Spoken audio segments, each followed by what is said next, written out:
الحمد لله غافر الذنب وقابل التوب شديد العقاب ذي الطول لا إله إلا هو إليه المصير هو الأول والآخر والظاهر والباطن وهو بكل شيء عليم نحمده ونستعينه ونؤمن به ونتوكل عليه ونعوذ بالله من شرور أنفسنا ومن سيئات أعمالنا من يهده الله فلا مضل له ومن يضلله فلا هادي له أشهد أن لا إله إلا الله وحده لا شريك له وأشهد أن محمدا عبده ورسوله اللهم صل على محمد وعلى آل محمد كما صليت على إبراهيم وعلى آل إبراهيم وبارك على محمد وعلى آل محمد كما باركت على إبراهيم وعلى آل إبراهيم إنك حميد مجيد يا أيها الذين آمنوا اتقوا الله حق تقاته ولا تموتن إلا وأنتم مسلمون قال الله تعالى في قرآنه الكريم أعوذ بالله السميع العليم من الشيطان الرجيم وإذ ابتلى إبراهيم ربه بكلمات فأتمهن قال إني جاعلك للناس إماما സ്നേഹം നിറഞ്ഞ സത്യവിശ്വാസികളെ സത്യവിശ്വാസിനികളെ, അള്ളാഹുവിൻ്റെ വിധിവിലക്കുകൾ നിയമനിർദ്ദേശങ്ങൾ രഹസ്യ പരസ്യ ജീവിതത്തിൽ സൂക്ഷിച്ച് ജീവിക്കണമെന്ന് ആദ്യം എന്നോടും ശേഷം നിങ്ങൾ ഓരോരുത്തരോടും സഗൗരവം ഉത്ബോധിപ്പിക്കുകയാണ്, വസിയത്ത് ചെയ്യുകയാണ്.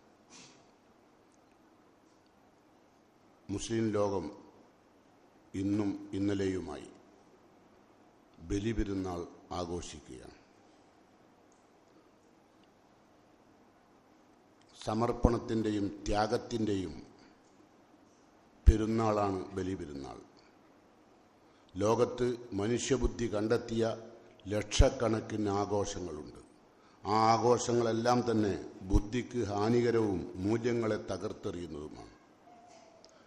പലരും പല ആഘോഷങ്ങളും മദ്യത്തിൻ്റെ ആലക്ത്യ ലഹരിയിൽ കൊള്ളയും കൊലയും കൊള്ളിവെപ്പും തമ്മാടിത്തങ്ങളും അരങ്ങുവാഴുന്ന ആഘോഷങ്ങളായിട്ടാണ് അധപ്പതിക്കാറുള്ളത്. നേരെ മറിച്ച് ഇസ്ലാമിൻ്റെ ആഘോഷം യഥാർത്ഥത്തിൽ ആഘോഷത്തേക്കാൾ ഉപരി ദാനധർമ്മങ്ങൾ നിർവഹിക്കുവാനും സത്യസന്ധമായി ജീവിക്കുവാനും ഏറ്റവും കൂടുതൽ തൻ്റെ ജീവിതത്തിലുള്ള എല്ലാ തിന്മകളെയും ബലിയർപ്പിക്കുവാനും വാഗ്ദത്തം ചെയ്യപ്പെടുന്ന സുദിനമാണ് ഇന്ന്. നാം ഇന്ന് ചെയ്യുന്നത് നമ്മുടെ ജീവിതത്തിൽ വന്നുപോയ എല്ലാ തിന്മകളെയും ബലിയർക്കുകയാണ്. ബലിപെരുന്നാൾ എന്ന് പറഞ്ഞാൽ മൃഗങ്ങളുടെ കഴുത്തിൽ ചാർത്തുന്ന കടാരി മാത്രമല്ല, പകരം എൻ്റെയും നിങ്ങളുടെയും ജീവിതത്തിലുള്ള രഹസ്യ ജീവിതങ്ങളിൽ നാം ചെയ്തു കൂട്ടുന്ന എല്ലാ തിന്മകളെയും ബലിയറുക്കണം. നമ്മുടെ സാമ്പത്തിക രംഗം വിശുദ്ധമാവണം, നമ്മുടെ കുടുംബരംഗം വിശുദ്ധമാവണം, നമ്മുടെ വ്യക്തിജീവിതം വിശുദ്ധമാവണം. ഇവിടെയെല്ലാം നമ്മുടെ ജീവിതത്തിൽ വന്നു പോകുന്ന എല്ലാ തിന്മകളെയും ബലിയറുക്കാൻ കഴിഞ്ഞില്ലെങ്കിൽ ബലിപെരുന്നാൾ ആഘോഷിക്കുക എന്ന അവകാശം നമുക്കില്ല. അതാണ് നമ്മൾ അറിയേണ്ടത്. ഇപ്പം നിങ്ങൾ മുഴക്കിയ തക്ബീർ ധ്വനികളുണ്ടല്ലോ, അതിൻ്റെ അർത്ഥം എന്താ? ലോകത്തെനിക്കാണ് ഏറ്റവും വലുത് അള്ളാഹുവാണ്. അള്ളാഹു അക്ബർ, അള്ളാഹു അക്ബർ, ലാ ഇലാഹ ഇല്ലല്ലാഹു അല്ലാഹു അക്ബർ, അല്ലാഹു അക്ബർ വലില്ലാഹിൽ ഹംദ്. അള്ളാഹുവാണ് ഏറ്റവും വലിയവൻ. അതിൻ്റെ അർത്ഥം, അള്ളാഹുവേ, എനിക്ക് എൻ്റെ ജീവിതത്തിൽ ഇനി ഇഷ്ടങ്ങളില്ല, എല്ലാ ഇഷ്ടങ്ങളും നിൻ്റെ ഇഷ്ടമാണ്. നിൻ്റെ ഇഷ്ടത്തിനനുസരിച്ച് പ്രവർത്തിക്കും, നിൻ്റെ ഇഷ്ടമനുസരിച്ച് സംസാരിക്കും, നിൻ്റെ ഇഷ്ടമുള്ളിടത്തേക്ക് നടക്കും, നിൻ്റെ ഇഷ്ടമുള്ളത് ധരിക്കും, നിൻ്റെ ഇഷ്ടമുള്ളത് സംസാരിക്കും. നിനക്കിഷ്ടമില്ലാത്തത് സംസാരിക്കില്ല, നിനക്കിഷ്ടമില്ലാത്തത് ധരിക്കില്ല, നിനക്കിഷ്ടമില്ലാത്തത് തിന്നില്ല, നിനക്കിഷ്ടമില്ലാത്തത് കുടിക്കില്ല. ഇങ്ങനൊരു വലിയ പ്രതിജ്ഞയാണ് ഈ ദിവസം നടക്കുന്നത്. അതിൻ്റെ പെരുന്നാളാണ്. നമുക്കറിയാം, ഈദ് എന്ന വാക്കിൻ്റെ അർത്ഥം നിങ്ങളൊക്കെ മനസ്സിലാക്കുന്നത് പെരുന്നാൾ എന്നാണ്. അല്ല, ഈദ് എന്ന് പറഞ്ഞാൽ ആദ എന്ന വാക്കിലുണ്ടായത്. ആദ എന്ന് പറഞ്ഞ അർത്ഥം എന്താ? മടങ്ങിനാണ്. അപ്പോൾ ഈദ് പറഞ്ഞാൽ അൽ ഔദു ഇലല്ലാഹി വഇലർ റസൂൽ, അള്ളാഹിലേക്കും റസൂലിലേക്കും മടങ്ങുന്നതിനാണ് ഈദ് അറിയാം. തിരിച്ചു പോവുക അള്ളാഹുവിലേക്ക്. നമ്മൾ ജീവിതത്തിൽ ഒരുപാട് തിന്മകൾ നമ്മുടെ ജീവിതത്തിൽ ഉണ്ടായിട്ടുണ്ട്. നമുക്കറിയാം, നമ്മൾ ഭാര്യയോട് തെറ്റിയിട്ടുണ്ട്, ഭാര്യ നമ്മളോട് തെറ്റിയിട്ടുണ്ട്, നമ്മൾ മാതാപിതാക്കളോട് തെറ്റിയിട്ടുണ്ട്, നമ്മൾ അയൽപ്പക്കത്തോട് തെറ്റിയിട്ടുണ്ട്, നമ്മുടെ കുടുംബത്തോട്, സമൂഹത്തോട് പല നിലക്കുള്ള തിന്മകൾ നമ്മുടെ ജീവിതത്തിലുണ്ട്. ഒരുപാട് ഹറാമും ആയ സമ്പത്ത് നമ്മളുടെ ജീവിതത്തിലുണ്ട്. ഇതിനോടെല്ലാം ബലിയെറുക്കാൻ സാധിച്ചെങ്കിൽ മാത്രമേ ഈ ബലിപെരുന്നാളാവുകയുള്ളൂ. എന്നാൽ ബലിപെരുന്നാളിൻ്റെ ഏറ്റവും പ്രധാനപ്പെട്ട കാര്യം ത്യാഗത്തിൻ്റെയും സമർപ്പണത്തിൻ്റെയും ജീവിതത്തിൻ്റെ അമരക്കാരനായ ഖലീലുല്ലാഹി ഇബ്രാഹിം നബി അലൈഹി സ്വലാത്തു വസ്സലാമുമായി ബന്ധപ്പെട്ടുകൊണ്ടും ആ കുടുംബവുമായി ബന്ധപ്പെട്ടുകൊണ്ടുമുള്ള ഒരു പെരുന്നാളും കൂടിയാണ് ബലിപെരുന്നാൾ. അപ്പോൾ രണ്ട് ഇരട്ടക്കുഴൽ തോക്കാണ്. ഒന്ന്, നമ്മുടെ ജീവിതത്തിൽ നാം നിർവഹിക്കുന്ന എല്ലാ തമ്മാടിത്തങ്ങളെയും, നമ്മുടെ ജീവിതത്തിൽ വരുന്ന എല്ലാ രഹസ്യമായ അജണ്ടകളെയും ബലിയർപ്പിക്കാൻ നമുക്ക് സാധിക്കണം. എങ്കിൽ മാത്രമേ ബലിപെരുന്നാളാവൂ. അപ്പം അതുകൊണ്ട് പുതുവസ്ത്രങ്ങൾ അണിഞ്ഞ് സുഗന്ധം പൂശി ദിഗന്ധങ്ങൾ ഭേദിക്കുമാർ ഉച്ചത്തിൽ തക്ബീർ ധ്വനികൾ മുഴക്കിക്കൊണ്ട് അള്ളാഹുവിനെ പ്രകീർത്തിച്ചുകൊണ്ട് കഴിയുന്ന മുസ്ലിങ്ങൾ ഇന്ന് ചെയ്യേണ്ടത് ബലിമൃഗത്തെ ബലിയെറുക്കുന്നതിനേക്കാൾ കൂടുതൽ ബലിയെറുക്കേണ്ടത് എൻ്റെയും നിങ്ങളുടെയും ജീവിതത്തിലുള്ള തിന്മകളെയാണ്. അത് ബലിയെറുക്കാൻ കഴിഞ്ഞാൽ നമ്മൾ ഭാഗ്യവാന്മാരാണ്. അത് ബലിയെറുക്കാൻ പെട്ടെന്ന് കഴിയില്ല. കാരണം എന്താ? നമ്മുടെയൊക്കെ ജീവിതത്തിലെ മോഹങ്ങൾ ഇവിടെ പൂവണിഞ്ഞ് നടക്കുന്നത് നമ്മളെക്കാൾ കൂടുതൽ ഒരുപാട് തിന്മകളുമായി ജീവിക്കുന്ന ഒരു സമൂഹത്തിലാണ് നമ്മൾ ജീവിക്കുന്നത്. അതുകൊണ്ട് അങ്ങനെ പെട്ടെന്ന് കഴിയില്ല. എത്രയോ കാലമായി നമ്മൾ സമൂഹത്തിലുള്ള മനുഷ്യരോട് പറയുന്നു. എന്താ നമ്മൾ പറഞ്ഞുകൊണ്ടിരിക്കുന്നത് അറിയോ? ഒരു സഹോദരി മാത്രം നിങ്ങൾ ആലോചിച്ച് നോക്കൂ. റസൂലുള്ളാഹി സ്വല്ലല്ലാഹു അലൈഹി വസല്ലം പറഞ്ഞു, ഏതെങ്കിലും ഒരു പെണ്ണ് അള്ളാഹുവിന് ഇഷ്ടമില്ലാത്ത വസ്ത്രം ധരിച്ചാൽ ലം യരിഹ് റായിഹത്തൽ ജന്ന, സ്വർഗത്തിൻ്റെ പരിമളം ആസ്വദിക്കാൻ കഴിയില്ല. ഇത് തീർത്ത് പറഞ്ഞതാണ്. പക്ഷെ ഇന്നും നമ്മുടെ സഹോദരിമാർ ധരിക്കുന്ന വേഷവിധാനം കണ്ടാൽ ഇവരെന്താണ് ബലിയർത്തതെന്ന് തോന്നിപ്പോവില്ലേ? എന്നാൽ ഇന്നലെ രാത്രി പ്രധാനമായും ഉറക്കൊഴിഞ്ഞ് കൈകളിലെല്ലാം മൊയിലാഞ്ചി ഇട്ട് അത് സുന്നത്തല്ലേ എന്ന് ചോദിക്കുന്നവരാണ്. മൊയിലാഞ്ചി സുന്നത്തല്ലേ എന്ന് ചോദിക്കുന്ന പെണ്ണ് തൻ്റെ ശരീരത്തിൽ അണിഞ്ഞിരിക്കുന്ന വസ്ത്രം അല്ലാഹ്ക്ക് ഇഷ്ടമുള്ളതല്ല. നിസാഉൻ കാസിയാത്തുൻ ആരിയാത്തുൻ മായിലാത്തുൻ മുമീലാത്തുൻ റുഊസഹുന്ന കാസ്നിമത്തിൽ ബുഖ്തിൽ മായില. ഒട്ടകത്തിൻ്റെ പൂഞ്ഞ അങ്ങോട്ടും ഇങ്ങോട്ടും ചാഞ്ചാടുന്നത് പോലെ അന്യ പുരുഷന്മാരെ ആകർഷിക്കാൻ വസ്ത്രം ധരിച്ച് പുറത്തിറങ്ങുന്ന പെണ്ണുങ്ങൾ ലം യരിഹ് റായത്തിൽ ജന്ന, അവർ സ്വർഗത്തിൽ കടക്കൂല. ഫൈന റീഹഹ മസിറത്ത കഥാ വക്കഥ, സ്വർഗത്തിൻ്റെ പരിമളം ഒരു ഒട്ടകം 500 വർഷം യാത്ര ചെയ്താൽ എത്ര ദൂരം എത്തുമോ അത്രയും ദൂരം സ്വർഗത്തിൻ്റെ പരിമളം ഉണ്ടാവും. ആ പരിമളത്തിൽ പോലും അവകാശികളല്ലാത്ത പെണ്ണുങ്ങളാണ് നമ്മുടെ മക്കൾ, നമ്മുടെ സഹോദരിമാർ, നമ്മുടെ ഉമ്മമാർ. പെരുന്നാൾ ദിവസം പോലും ധരിച്ചിരിക്കുന്ന വസ്ത്രം അള്ളാഹുവിനോട് കൂറുപുലർത്താത്തതും ഇബ്ലീസിനോട് കൂറുപുലർത്തുന്നതുമാണ്. അതുകൊണ്ട് ഒരേറ്റവും ചുരുക്കം മറ്റുള്ള കാര്യങ്ങളിലൊന്നും നമുക്കങ്ങനെ ബലിയെറുക്കാൻ കഴിയില്ല. കളവ് പറയുന്നത് ബലിയെറുക്കാൻ കഴിയില്ല, ഗീബത്ത് പറയുന്നത് ബലിയെറുക്കാൻ കഴിയില്ല, മറ്റുള്ളവരുടെ രഹസ്യം അന്വേഷിച്ച് ചൊയ്ഞ്ഞന്വേഷിക്കുന്ന പ്രവർത്തനത്തിൽ നമ്മൾ ബലിയെറുക്കാൻ കഴിയില്ല. ഒരുപാട് മോഹങ്ങളുടെ ലോകത്താണ് നമ്മൾ ജീവിക്കുന്നത്. അതുകൊണ്ടല്ല അള്ളാഹ് പറഞ്ഞത്, അമ്മാമൻ ഖാഫ മഖാമ റബ്ബിഹി, റബ്ബിന്റെ കോടതിയിൽ വരണമെന്ന ചിന്തയോടുകൂടി അതിനെ ഭയപ്പെട്ടുകൊണ്ട് വനഹൻ നഫ്സാനിൽ ഹവ, മനുഷ്യന്റെ ഉള്ളന്തരാളത്തിലുള്ള മോഹങ്ങളെ ബലിയെറുക്കണം. വനഹൻ നഫ്സാനിൽ ഹവ ഫൈനൽ ജന്നത്ത ഹിയൽ മഅവ, അവർക്കുള്ള സങ്കേതമാണ് സ്വർഗം. ബലിയെറുക്കണം. ഒരുപാട് മോഹങ്ങളുണ്ട് അല്ലേ? വൃത്തികെട്ടതുണ്ട്, അശ്ലീലങ്ങളുടെ ഉണ്ട്, തമ്മാടിത്തങ്ങളുണ്ട്, പലതരം അല്ലേ? ഇപ്പോൾ സ്ത്രീകളുടെ വസ്ത്രം അങ്ങനെയാണെങ്കിൽ പുരുഷന്മാരതും അങ്ങനെ തന്നെ അല്ലേ? യുവാക്കളുടെ അതും അങ്ങനെ തന്നെ. നമ്മുടെ മേനിയഴകും നമ്മുടെ മിനുമിനുത്ത ശരീരവും നമ്മളുടെ തിളക്കുന്ന കണ്ണുകളുമൊക്കെ ആവശ്യമുള്ളൊരു കാലമുണ്ട്. ആർക്ക്? സിനിമക്കാർക്ക്, സീരിയലുകാർക്ക്, ചെറുപ്പക്കാർക്ക്. അതുപോലുള്ള മോശമായ രൂപത്തിൽ ജീവിക്കുന്ന ആളുകൾക്ക് ശരീരത്തിൻ്റെ ഉടയാത്ത മസിൽ പവർ ആവശ്യമുണ്ട്. പക്ഷേ നിങ്ങളുടെ മസിൽ പവറും നിങ്ങളുടെ മേനിയഴകും നിങ്ങളുടെ കണ്ണിൻ്റെ തിളക്കവും മിനുസവുമൊക്കെ പൂർണ്ണമായും നശിച്ച് വറ്റി വരണ്ട വയൽ പോലെയാകുമ്പോൾ അപ്പോൾ നിങ്ങൾ വിളിച്ച തക്ബീറിന് നിങ്ങൾക്ക് മഹത്വമുണ്ടാവും. അപ്പോഴാണ് നിങ്ങൾ ഇപ്പോൾ മുഴക്കിയ തക്ബീറിൻ്റെ വലുപ്പം അറിയുക. കാരണം ആ സമയത്ത് ആ റബ്ബിൻ്റെ സംരക്ഷണം ആവശ്യമുള്ളത്. ആർക്കും വേണ്ട, എല്ലാവരും പുറത്തെറിയുന്ന കാലം. ആരോഗ്യം നഷ്ടപ്പെട്ടാൽ ആർക്ക് വേണം? അള്ളാഹ്ക്ക് മാത്രം, വേറെ ആർക്കും വേണ്ടിയില്ല. അപ്പോഴാണ് നിങ്ങൾ മനസ്സിലാക്കുക അള്ളാഹുവിൻ്റെ ദീനനുസരിച്ച് ജീവിച്ചിരുന്നെങ്കിൽ. ദീനനുസരിച്ച് ജീവിക്കുമ്പോൾ ഒരുപാട് പ്രയാസങ്ങൾ ഉണ്ടാവും. നമുക്കറിയാം, ഖലീലുല്ലാഹി ഇബ്രാഹിം നബി അലൈഹി സ്വലാത്തു വസ്സലാമിനോട് അള്ളാഹു ഇദ്ഖാൽ ലഹു റബ്ബുഹു അസ്ലിം, മുസ്ലിം ആവണം എന്നാണ് ഇബ്രാഹിം നബിയോട് അള്ളാഹ് പറഞ്ഞത്. മുസ്ലിം ആവണം. കാല ഇബ്രാഹിം നബി പറഞ്ഞു, അസ്ലംതു, ഞാൻ മുസ്ലിമായി. ലി റബ്ബിൽ ആലമീൻ, ലോകരക്ഷിതാവിന് വേണ്ടി. ലോകരക്ഷിതാവിന് വേണ്ടി ഞാൻ മുസ്ലിമായിട്ടുണ്ട്. മുസ്ലിമായി എന്ന് പറഞ്ഞത് മുതൽ ഇബ്രാഹിം നബിയുടെ ജീവിതത്തിലേക്ക് പരീക്ഷണങ്ങളുടെ തീച്ചുളകൾ കയറി വരാൻ തുടങ്ങി. അപ്പോൾ പരീക്ഷണത്തിൻ്റെയും ത്യാഗത്തിൻ്റെയും പെരുന്നാളാണ് ബലിപെരുന്നാൾ. ഇബ്രാഹിം നബി മുസ്ലിമാകുന്ന സമയത്ത് ആകെ 3 ആളാണ് ഈ ലോകത്തുള്ളത് മുസ്ലിമായിട്ട്. മുസ്ലിമായി 3 പേരാണുള്ളത്. ഒന്ന് ഇബ്രാഹിം നബി, മറ്റൊന്ന് ഉമ്മു ഇസ്മായിൽ ഹാജറ ബീവി, മൂന്നാമത്തത് സഹോദരപുത്രൻ ലൂത്ത് നബി അലൈഹി സ്വലാത്തു. ഈ 3 പേരാണ് ലോകത്താകെ മുസ്ലിങ്ങളുള്ളത്. അന്നാണ് ഇബ്രാഹിം നബി മുസ്ലിമാകുന്നത്. ഇന്ന് നിങ്ങൾ മുഴക്കിയ തക്ബീർ ധ്വനി അന്ന് മുഴക്കാൻ കൂടെ മുഴക്കാൻ ആരുമില്ല. ഇപ്പം തന്നെ നിങ്ങൾ ഒറ്റയ്ക്ക് നിൽക്കുമ്പോൾ ഈ തക്ബീർ ധ്വനി മുഴക്കിയിട്ടില്ല. പള്ളിയിൽ വന്നു ഒരു കാമണിക്കൂർ അധികം ഇരുന്നപ്പോൾ തന്നെ നിങ്ങൾ മുഷിഞ്ഞു. കാരണം അള്ളാഹിൻ്റെ പേരിൽ തക്ബീർ ധ്വനികൾ മുഴക്കി നിങ്ങളുടെ കണ്ടനാളം കുഴങ്ങിയിരിക്കുന്നു എന്ന് തോന്നൽ അല്ലേ? ഇത്രയും സമയം വേണ്ടിയില്ലായിരുന്നു, കുറച്ചുകൂടി നേരത്തെ ആക്കാമായിരുന്നു എന്നൊക്കെ നിങ്ങളെ മനസ്സിലൂടെ കടന്നുപോയി. ഒരു തക്ബീർ ധ്വനി മുഴക്കുന്നിടത്ത് പോലും നിങ്ങൾ അള്ളാഹുമായി ബന്ധപ്പെടാൻ ഇഷ്ടപ്പെടുന്നില്ല. അതാണ് മനുഷ്യൻ്റെ അവസ്ഥ അല്ലേ?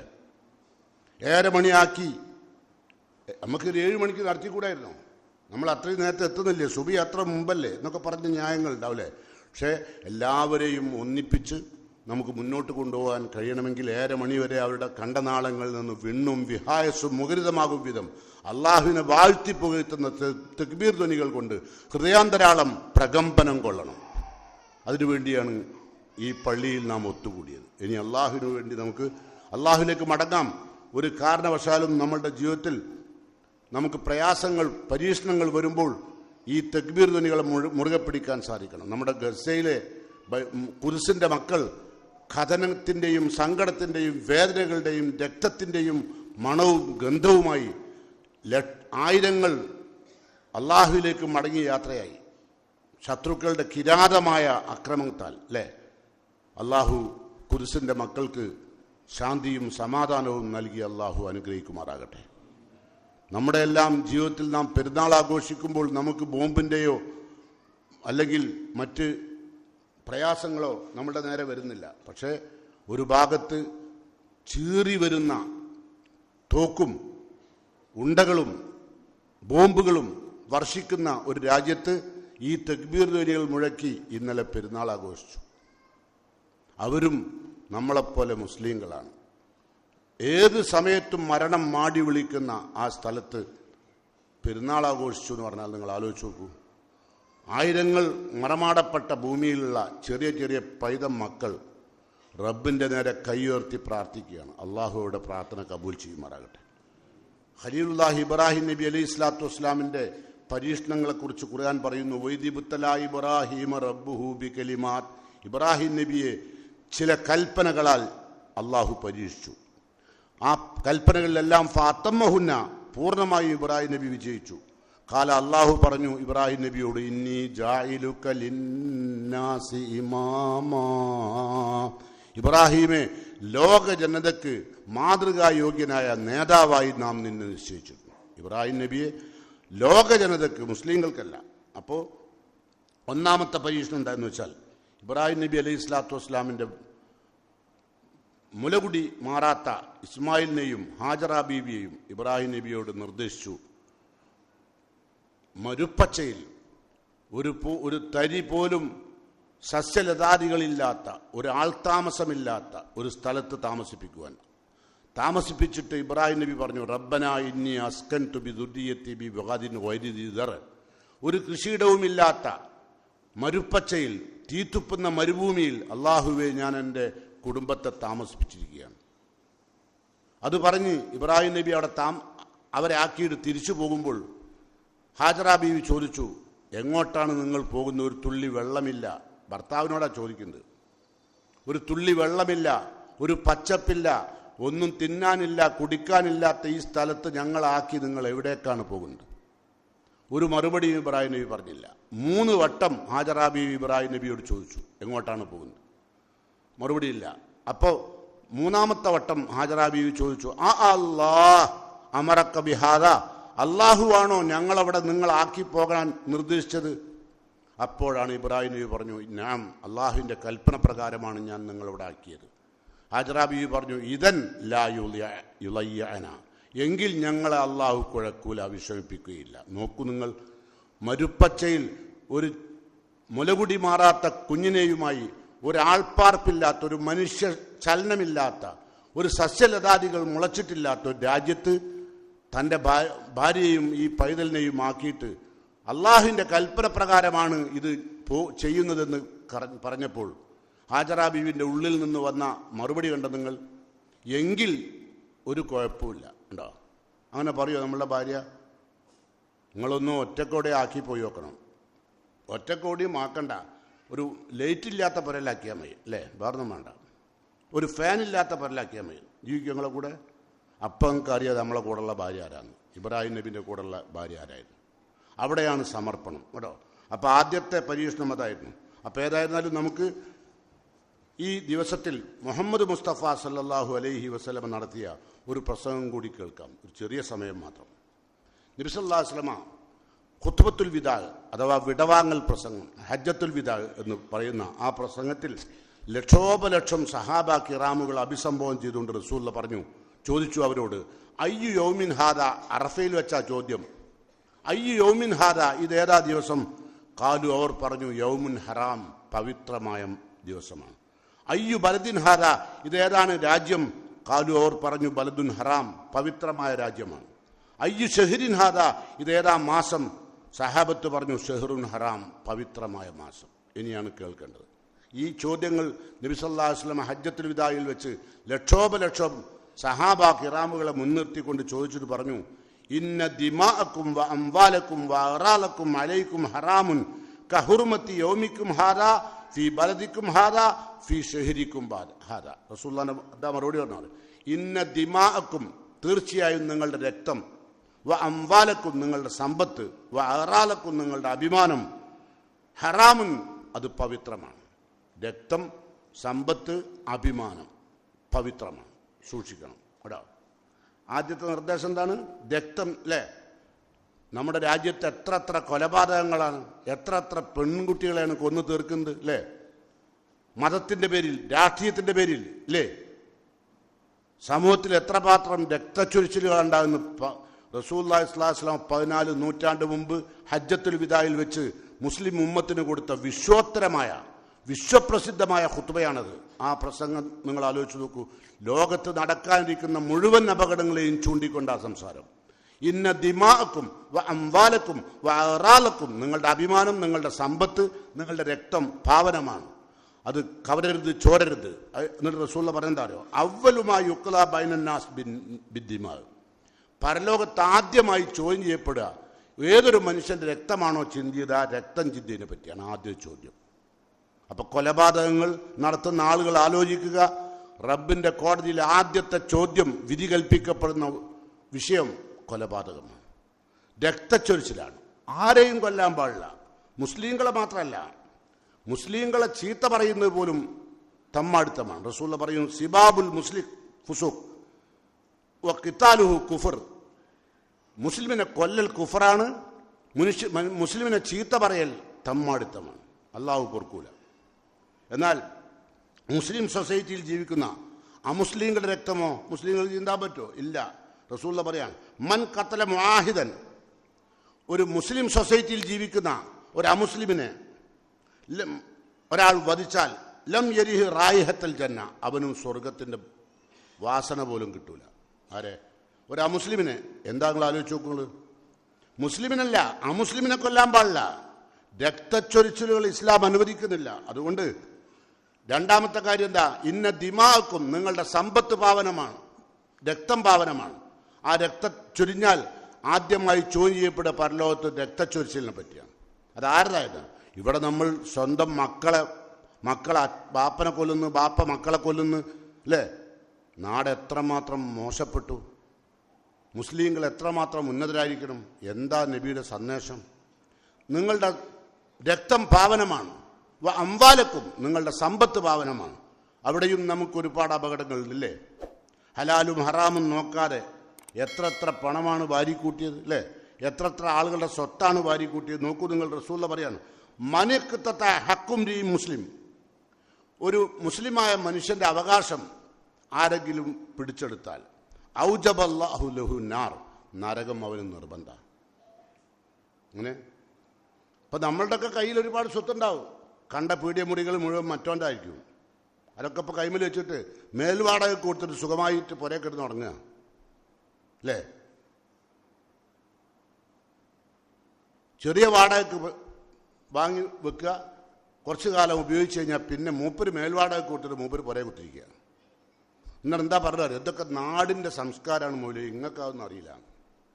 എനിക്ക് അറിഞ്ഞൊരു കാലവും ഇങ്ങൾക്കൊരു അറിഞ്ഞൊരു കാലവും വരുന്നുണ്ട്. അതാ പറഞ്ഞത്, ഔജബല്ലാഹു ലഹു നാർ, നരകം അവന് നിർബന്ധ, വഹറം അലൈഹിൽ ജന്ന, സ്വർഗം ഹറാമുമാണ്. ആർക്ക്?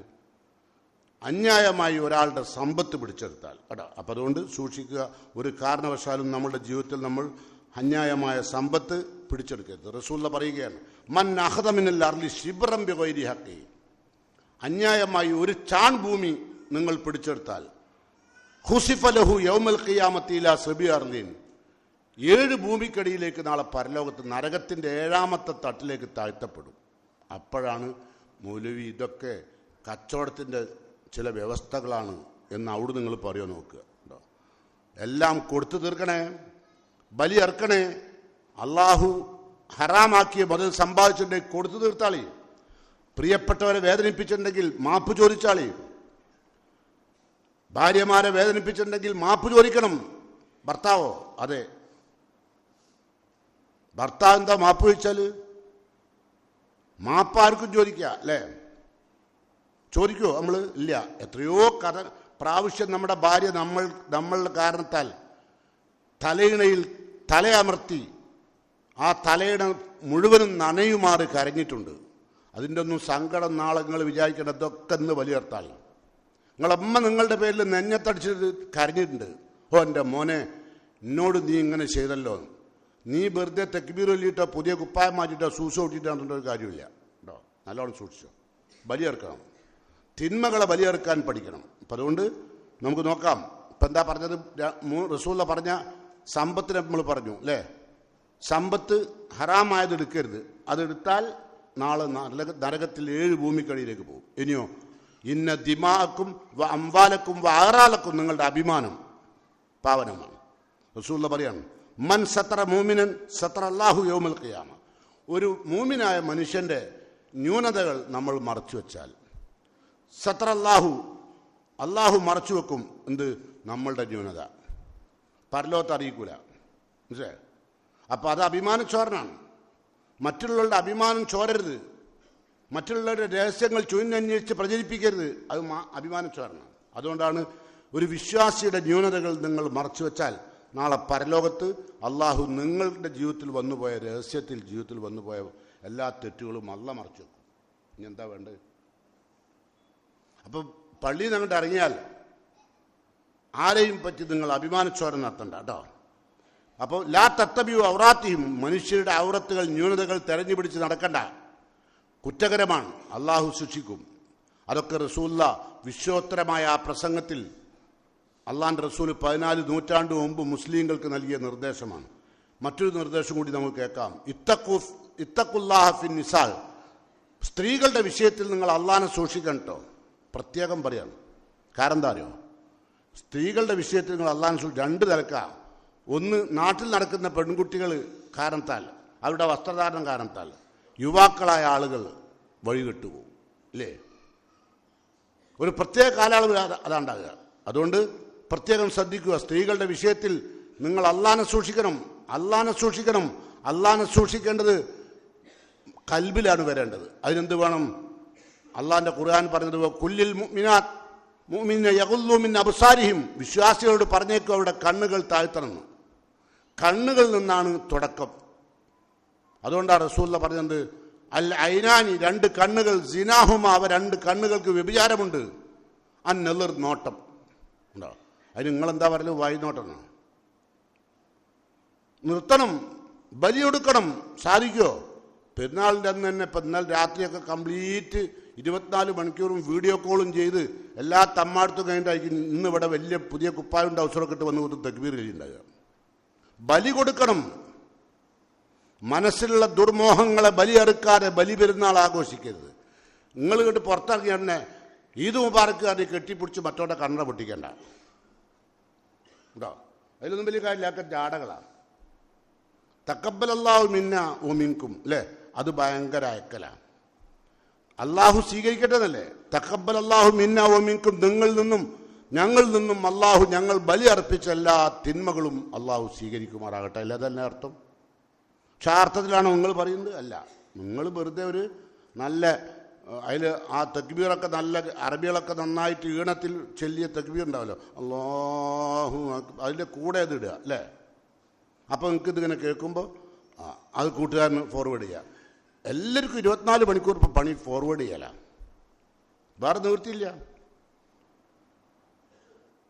കാര്യമായി പെരുന്നാൾ പറഞ്ഞാൽ ആഘോഷം പറഞ്ഞാൽ ഇത് ഫോർവേഡ് ചെയ്യലല്ലേ. നോക്കാം.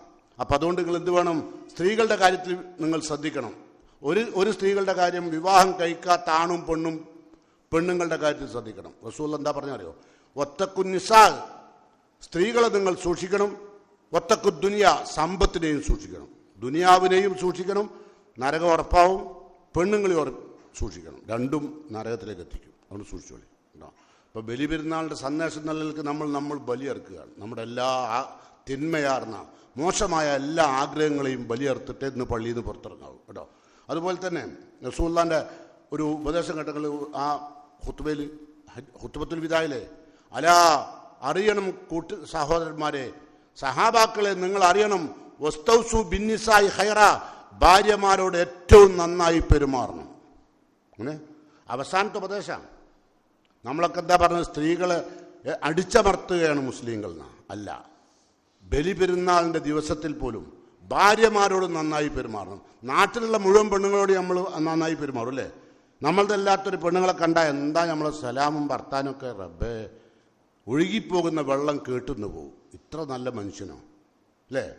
നമ്മളെ പരലേക്കാട്ട് കയറിയാലോ നമ്മളെ ഭാര്യനുള്ള സംസാരം മാറി അല്ലേ. അതുകൊണ്ടല്ലേ അള്ളാഹു പറഞ്ഞത്, നിങ്ങൾ എന്ത് ചെയ്യരുത്, പെണ്ണുങ്ങളോട് അല്ല വിളിച്ചിട്ട് പറഞ്ഞു, വലാ തഖ്ലന ഫിൽ ഖൗൽ, അന്യ പുരുഷന്മാരോട് നിങ്ങൾ കൊഞ്ചരുത്. ഖുർആനാ പറയുന്നത്, കൊഞ്ചരുത്. പക്ഷെ ഇതൊക്കെ മരിച്ചോട്ടത്തുന്ന ഓതുക. അന്യ പുരുഷന്മാരോട് കൊഞ്ചരുത്, മരിച്ച മയ്യത്തിനാ പറഞ്ഞു കൊടുക്കുക. മയ്യത്തിന് എന്ത് കൊഞ്ചാനാ? ഖബറിന് അടുത്ത ഖബറിലോട് കൊഞ്ചുവോ? വലാ തഖ്ലന ഫിൽ ഖൗൽ, വാക്കുകളിൽ കൊഞ്ചരുത്. എന്താ കാരണം? ഫയത്മഅല്ലദീ ഫീ ഖൽബിഹി മർള്, പുരുഷന്റെ ഹൃദയത്തിൽ രോഗം ജനിക്കും. ഖുർആൻ പറയാം. പെണ്ണിന്റെ കൊഞ്ചനയുടെ ലാഞ്ചനയുള്ള ശബ്ദം കേട്ടാൽ തന്നെ മതി. ഇനി എന്തിനാ അധികം പറഞ്ഞ്, ഒരു ബാങ്കിന്റെ മാനേജർമാർ ഒരു പെണ്ണാണ് വിളിച്ചതെങ്കിൽ ആ കൊഞ്ചലിന്റെ ലാഞ്ചനയുള്ള കിളിശബ്ദം കേട്ടാൽ നമ്മൾ എല്ലാ പണി നിർത്തിയ ചോള ശബ്ദം കേൾക്കും. കാരണം എന്താ? നമ്മളെ കൽബിൽ രോഗമുണ്ട് കേട്ടോ. അതുകൊണ്ട് സൂക്ഷിക്കുക. അപ്പോൾ ഭാര്യമാരോട് നന്നായി പെരുമാറാൻ പഠിക്കുക. നാട്ടിലുള്ള പെണ്ണുങ്ങളോട് നന്നായി പെരുമാറല്ലേ വേണ്ടത്. എല്ലാവർക്കും നല്ലവനാണ്. പക്ഷേ നിങ്ങളെപ്പറ്റി നിങ്ങളെ ഭാര്യയ്ക്ക് എന്താ അഭിപ്രായം എന്ന് വെച്ചാൽ വളരെ മോശമായിരിക്കും. പിന്നെ ഓൾ പറയാത്ത എന്തുകൊണ്ടാ അറിയോ? ജീവിക്കണ്ടേ ഇവിടെ, അതുകൊണ്ടാണ്. ഓൾക്ക് അഭിപ്രായമുണ്ട്. റസൂലുള്ളാഹി സ്വല്ലല്ലാഹു അലൈഹി വസല്ലമയുടെ സ്വഭാവം എന്തായിരുന്നു എന്ന് ആയിഷാബിയോട് ചോദിച്ചവൻ പറഞ്ഞു, കാന ഖുൽഖുഹു അൽ ഖുർആൻ, പ്രവാചകന്റെ സ്വഭാവം വിശുദ്ധ ഖുർആനാണ്. നിങ്ങൾ സ്വഭാവം എന്താന്ന് നിങ്ങളൊന്ന് പോയി ചോദിച്ചു നോക്കി. ഇതിനെപ്പറ്റി എൻ്റെ അഭിപ്രായം എന്താണ് നിങ്ങൾ ചോദിച്ചു നോക്കി. നിങ്ങളെ സ്വഭാവം ഖുർആനിൽ പറഞ്ഞതാന്ന് പറയോ അതോ ശൈത്താൻ്റെതാന്ന് പറയോ? ഉറപ്പാ പറയും. പക്ഷേ ഓൾക്ക് നിങ്ങൾ സ്വാതന്ത്ര്യം കൊടുക്കുകയാണെങ്കിൽ, അല്ലെങ്കിൽ നിങ്ങളെ സ്വഭാവം ശൈത്താൻ്റെതാന്ന് പറഞ്ഞാൽ നിങ്ങൾ അപ്പം ശൈത്താനാവും. എന്താ കാരണം? അപ്പം നിങ്ങളോളം അടിക്കും അല്ലേ. എത്ര പുരുഷന്മാരുണ്ട് ഭാര്യമാരടിക്കുന്നത്? അള്ളാഹുവിൻ്റെ ശാപത്തിന് വിധേയരായവർ. അതുകൊണ്ടാണ് റസൂലുള്ളാഹി സഹാബത്തിൽ ഈ അറബികൾ എപ്പോഴും ഭയങ്കര ദേഷ്യക്കാരാണ്. പെട്ടെന്ന് ഭാര്യമാരെ അടിച്ചു കളയും. അതുകൊണ്ടാണ് റസൂലുള്ളാഹി ഖുത്ബത്തുൽ വിദായിൽ പ്രത്യേകം ലോക മുസ്ലിങ്ങൾക്ക് മുഴുവൻ നൽകിയ സന്ദേശത്തിൽ അലാ വസ്തൗസു ബിന്നിസായി ഖൈറ, ഭാര്യമാരോട് നന്നായി പെരുമാറുന്നു കൽപ്പിച്ചു. അതുകൊണ്ട് ശ്രദ്ധിക്കുക. നബി സല്ലല്ലാഹു അലൈഹി വസല്ലമയുടെ ഖുത്ബത്തുൽ വിദായിലെ പ്രസംഗവും ഇതെല്ലാം ജീവിതത്തിൽ പകർത്തി ഇബ്രാഹിം നബി അലൈഹി സ്വലാത്തു വസ്സലാമിൻ്റെ ഏറ്റവും ത്യാഗോജ്ജലമായ ഒരു പ്രവർത്തനവും കൂടി പറഞ്ഞുകൊണ്ട് നമുക്ക് ഈ ഖുത്ബ അവസാനിപ്പിക്കാം. ഇബ്രാഹിം നബി അലൈഹി സ്വലാത്തു വസ്സലാമിൻ്റെ അനുസ്മരണമാണല്ലോ ബലിപെരുന്നാൾ. ഏകദേശം 90 വയസ്സുള്ള സമയത്താണ് ഇബ്രാഹിം നബി അള്ളാഹിനോട് ചോദിക്കുന്നത്, റബ്ബി ഹബ്ലി മിനസ് സ്വാലിഹീൻ, പടച്ചോനെ സാലിഹായ ഒരു കുട്ടിനെ നീ എനിക്ക് നൽകണേ. MBBS കഴിഞ്ഞതെന്നല്ല, MBBS പഠിക്കുന്നതല്ല, എൻജിനീയറിംഗ് അല്ല, പ്രൊഫഷണലിസം ഒന്നും പറഞ്ഞില്ല. പടച്ചോനെ എൻ്റെ കാലശേഷം ഇസ്ലാമിനെ പ്രബോധനം ചെയ്യാൻ പറ്റാവുന്ന ഒരു സാലിഹായ കുട്ടിയെ. എപ്പോഴാണ് ചോദിക്കുന്നത്? 90 വയസ്സായിട്ട്. നമ്മളാരും ചോദിക്കുമോ? കാരണം നമുക്ക് അള്ളാഹിനെ പറ്റി അത്രേ വിശ്വാസമുള്ളൂ. ഇത്രയൊക്കെ വയസ്സായിട്ട് ഇനി കുട്ടിയെ ചോദിച്ചാൽ ആരെയും കളിയാക്കൂലേ? ഇബ്രാഹിം നബി കുട്ടിയെ ചോദിച്ചു. എന്താ അപ്പം ഉണ്ടായത്? അപ്പം ഉണ്ടായത് ഖുർആൻ പറയുന്നു, ഫബശർനാഹു ബിഗുലാമിൻ ഹലീം. അള്ളാഹു വിവേകവും തൻ്റെ ഇടവുമുള്ള ഒരു കുഞ്ഞിനെക്കുറിച്ച് ഇബ്രാഹിം നബിക്ക് സന്തോഷ വാർത്ത അറിയിച്ചു. ഫബശർനാഹു ബിഗുലാമിൻ ഹലീം. അങ്ങനെ ഇബ്രാഹിം നബി അലൈഹി സ്വലാത്തു വസ്സലാമിൻ്റെ ഒരു കുഞ്ഞിനെ കൊടുത്തു.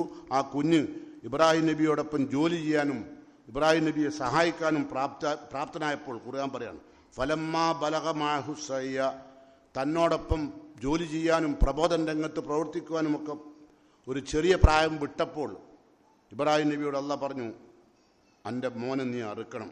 ഞാൻ നിനക്ക് തന്ന ഈ കുഞ്ഞു മോനെ ഈ പ്രായാധിക്യത്തിൽ വാർദ്ധക്യത്തിൻ്റെ അവസാന ദിശയിൽ നിനക്ക് നൽകിയ ഈ കുഞ്ഞിനെ നീ അറുക്കണം. യാ ബുനയ്യ. അപ്പോൾ ഇബ്രാഹിം നബി തൻ്റെ മകനെ വിളിച്ചിട്ട് പറയാ, യാ ബുനയ്യ അന്നി അറാഫിൽ മനാമി അന്നി അതുബഹുക്ക, നിന്നെ അറുക്കണമെന്ന് അള്ളാഹുവിൻ്റെ കൽപ്പനയുണ്ടായിട്ടുണ്ട്. ഫൻലുറു മാതാ തറ, നിന്റെ അഭിപ്രായം എന്താണ്? അള്ളാഹു കനിഞ്ഞരുളിയ ഈ മകന് കഴുത്തിൽ കടാരി ചാർത്താൻ അള്ളാഹുവിൻ്റെ കൽപ്പനയുണ്ടായിട്ടുണ്ട്. നിന്റെ അഭിപ്രായം എന്താ? നമ്മൾ മക്കളോടൊന്ന് പറഞ്ഞു നോക്കണം.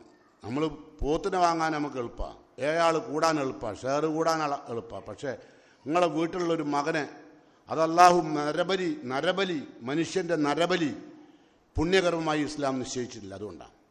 പിന്നെ എന്താ ഇപ്പം നമ്മളിത് ചെയ്തുകൊണ്ടിരിക്കുന്നത്? ചിലർ പറയുന്നു മൃഗങ്ങളോട് ക്രൂരത കാണിക്കാനല്ല. മനുഷ്യൻ സസ്യബുക്കുമാണ്, മാംസബുക്കുമാണ്. ഹുവല്ലദീ ഖലഖലക്കും മാഫിൽ അർളി ജമിയ, ഭൂമിയിലുള്ള മുഴുവൻ വസ്തുക്കളും മനുഷ്യൻ്റെ സൗകര്യം സുഖത്തിനും വേണ്ടി അള്ളാഹു നിശ്ചയിച്ചതാണ്. അതുകൊണ്ടാണ് ബലികർമ്മം നമ്മൾ നിർവഹിക്കുന്നത്. ലോകത്തുള്ള എല്ലാ മതങ്ങളിലും ബലികർമ്മമുണ്ട്. ഏതായിരുന്നാലും ഇബ്രാഹിം നബി അലൈഹി സ്വലാത്തു വസ്സലാം തൻ്റെ മകനോട് പറഞ്ഞു, ഉപ്പാക്ക് അള്ളാഹുവിൻ്റെ കൽപ്പനയുണ്ട്, നിന്നെ അറുക്കണമെന്ന്. ഫൻലുർ മാതാ തറ. അപ്പോൾ ഇസ്മായിൽ നബി പറയാണ്, സഹനശീലനായ ഇസ്മായിൽ നബി പറഞ്ഞു, കാല ഇഫ്അൽ മാ തുഅ്മർ സതജിദുനി ഇൻഷാ അല്ലാഹു മിനസ് സ്വാബിരീൻ. ഇഫ്അൽ മാ തുഅ്മർ. അള്ളാഹുവിൻ്റെ പ്രവാചകനായ ഇബ്രാഹിം നബിയെ, ഉപ്പ യാ അബത്ത്, എൻ്റെ പ്രിയപ്പെട്ട പിതാവേ, ഇഫ്അൽ മാ തുഅ്മർ, അള്ളാഹു എന്താണോ നിങ്ങളോട് കൽപ്പിക്കപ്പെട്ടത് നിങ്ങൾ ചെയ്തു കൊള്ളുക. സതജിദുനി ഇൻഷാ അല്ലാഹു മിനസ് സ്വാബിരീൻ. അള്ളാഹു ഉദ്ദേശിക്കുകയാണെങ്കിൽ എന്നെ നിങ്ങൾക്ക് ക്ഷമാശാലികളിൽ കണ്ടെത്താൻ കഴിയും, ഒരു പ്രയാസവും വേണ്ട. അങ്ങനെ രണ്ടുപേരും അള്ളാഹുവിൻ്റെ കൽപ്പന പ്രകാരം മകനെ ബലിയെടുക്കാൻ തീരുമാനിച്ചു.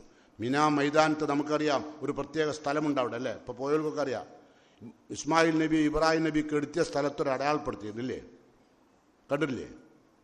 അപ്പോൾ അവിടെ എത്തിയപ്പോൾ ഫലമ്മ അസ്ലമ, രണ്ടുപേരും അള്ളാഹുവിൻ്റെ കൽപ്പനകൾക്ക് തയ്യാറായപ്പോൾ വതല്ലഹുലിൽ ജബീൻ, മകനെ വലതുഭാഗത്തേക്ക് ചിരിച്ചു കിടത്തി. കാരണം മുഖാമുഖം കണ്ടിട്ട് ഒരു സ്വന്തം ബാപ്പാക്ക് സ്വന്തം മകൻ്റെ കഴുത്തിൽ ഇന്ന് കത്തിവെക്കാൻ ആളുകൾ തയ്യാറാകുന്നത് പോലെ ക്രൂരരല്ല. അങ്ങേയറ്റത്തെ വാത്സല്യവും സ്നേഹവും തുളുമ്പുന്ന ഇബ്രാഹിം നബി അലൈഹി സ്വലാത്തു വസ്സലാം തൻ്റെ മകൻ്റെ മുഖം കാണാതിരിക്കാൻ ചെരിച്ചു കിടത്തിയെന്ന് ഖുർആൻ പറയുന്നു. എന്നിട്ടോ ചെരിച്ചു കിടത്തിയിട്ട് ആദ്യം കത്തി വെക്കുന്നതിന് മുമ്പ് ഇബ്രാഹിം നബി പറഞ്ഞു, കത്തി കഴുത്തിൽ വെച്ചതിന് ശേഷം പറഞ്ഞു, അല്ലാഹു അക്ബർ അല്ലാഹു അക്ബർ അല്ലാഹു അക്ബർ.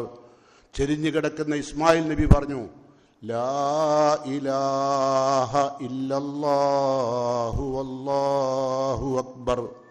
അപ്പോഴാണ് വാനലോകത്തുനിന്ന് അല്ലാഹു അക്ബർ വലില്ലാഹിൽ ഹംദ്, അതാണ് ഇപ്പോൾ നാം നിർവഹിച്ചത്. ആ സമയത്താണ് വനാദൈന, നാം വിളിച്ചു ഇബ്രാഹിമിനെ, അയ്യാ ഇബ്രാഹിം, ഇബ്രാഹിമെ കദ് സദ്ദഖ്ത റൂയ, സ്വപ്നം സാക്ഷാത്കരിച്ചിരിക്കുന്നു. ഇദ്ബഹാദ, അള്ളാഹു സ്വർഗത്തിൽ നിന്ന് ഒരാടിനെ ഇബ്രാഹിം നബിക്ക് നൽകുകയും എന്നിട്ട് അള്ളാഹു പറഞ്ഞു, ഇദ്ബഹാദ, ഇതിനെ അറുത്താൽ മതി, വലാ തദ്ബ ഇസ്മായിൽ, ഇസ്മായിൽ നബി അറുക്കേണ്ടതില്ല, നരബലി പാടില്ല. നരബലി ദൈവപ്രീതിക്ക് അള്ളാഹു നിശ്ചയിച്ചില്ല. മൃഗബലിയാണ്. അതുകൊണ്ടാണ് ഇന്ന് ബലിമൃഗം അറുത്തുകൊണ്ട് സദക്ക നിർവഹിച്ചുകൊണ്ടും നമ്മൾ ഭക്ഷിച്ചുകൊണ്ടും പാവങ്ങൾക്ക് നൽകിക്കൊണ്ടും അനുസ്മരിക്കുകയാണ്. ഇബ്രാഹിം നബി അലൈഹി സ്വലാത്തു വസ്സലാമിൻ്റെയും ചരിത്രം ഒരുപാട് പറയാനുണ്ട്, നമുക്കറിയാം എല്ലാ ചരിത്രങ്ങളും, ഞാൻ ധരിപ്പിക്കുന്നില്ല. അള്ളാഹു ബലിപെരുന്നാളിൻ്റെ ഈ മനോഹരമായ സുദിനത്തിൽ നമ്മുടെ എല്ലാ തെമ്മാടിത്തങ്ങളും ബലിയെറുക്കാൻ അള്ളാഹു നമുക്ക് തൗഫീഖ് ചെയ്യുമാറാകട്ടെ. നമ്മുടെ കൂടെ ഇന്ന് പെരുന്നാൾ ആഘോഷിക്കാനില്ലാതെ ഇരുട്ടിൻ്റെ കൂട്ടുപിടിച്ച് പള്ളിക്കാടുകളിൽ അന്ത്യവിശ്രമം കൊള്ളുന്ന നമ്മുടെ എല്ലാ മാതാപിതാക്കൾക്കും സഹോദരി സഹോദരന്മാർക്കും അള്ളാഹു ഖബറിൽ പ്രകാശം, സ്വർഗത്തിൻ്റെ പ്രകാശം നൽകി അനുഗ്രഹിക്കുമാറാകട്ടെ. നമ്മുടെ പ്രാർത്ഥന അള്ളാഹു കബൂൽ ചെയ്യുമാറാകട്ടെ. നമ്മുടെ ജീവിതത്തിൽ നമ്മുടെ വന്നുപോയ എല്ലാ തെറ്റുകളെയും കുറ്റങ്ങളെയും തിന്മകളെയും ബലിയെറുക്കാനുള്ള ഈമാനിക ആവേശം അള്ളാഹു നമുക്കെല്ലാം നൽകുമാറാകട്ടെ. നമുക്കും നമ്മുടെ കുടുംബത്തിനും അള്ളാഹുവിൻ്റെ സ്വർഗത്തോപ്പിൽ അള്ളാഹു ഇടം നൽകുമാറാകട്ടെ. റഹ്മാനായ റബ്ബിൻ്റെ കോടതിയിലേക്ക് പോകുമ്പോൾ വലതു കൈയിൽ കർമ്മരേഖ സ്വീകരിച്ച് ഖലീലുല്ലാഹി ഇബ്രാഹിം നബി അലൈഹി സ്വലാത്തു വസ്സലാമിനോടൊപ്പം ലോകത്ത് വന്ന ലക്ഷക്കണക്കിനുള്ള പ്രവാചകന്മാരോടൊപ്പം സിദ്ദീഖീങ്ങളോടൊപ്പം മുഅ്മിനീങ്ങളോടൊപ്പം മുത്തഖീങ്ങളോടൊപ്പം സ്വർഗം പോകാൻ ഭാഗ്യം ലഭിക്കുന്ന മുത്തഖീങ്ങളിൽ അള്ളാഹു എന്നെയും നിങ്ങളെയും ഉൾപ്പെടുത്തി അനുഗ്രഹിക്കുമാറാകട്ടെ. ഈ പ്രാർത്ഥന അള്ളാഹു കബൂൽ ചെയ്യുമാറാകട്ടെ.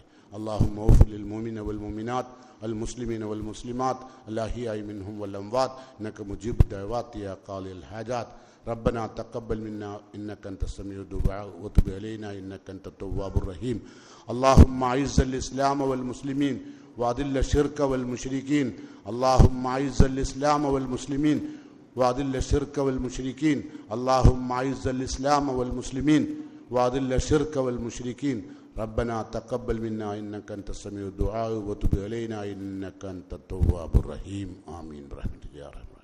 ഏവർക്കും ബലിപെരുന്നാളിൻ്റെ ഈദാശംസകൾ.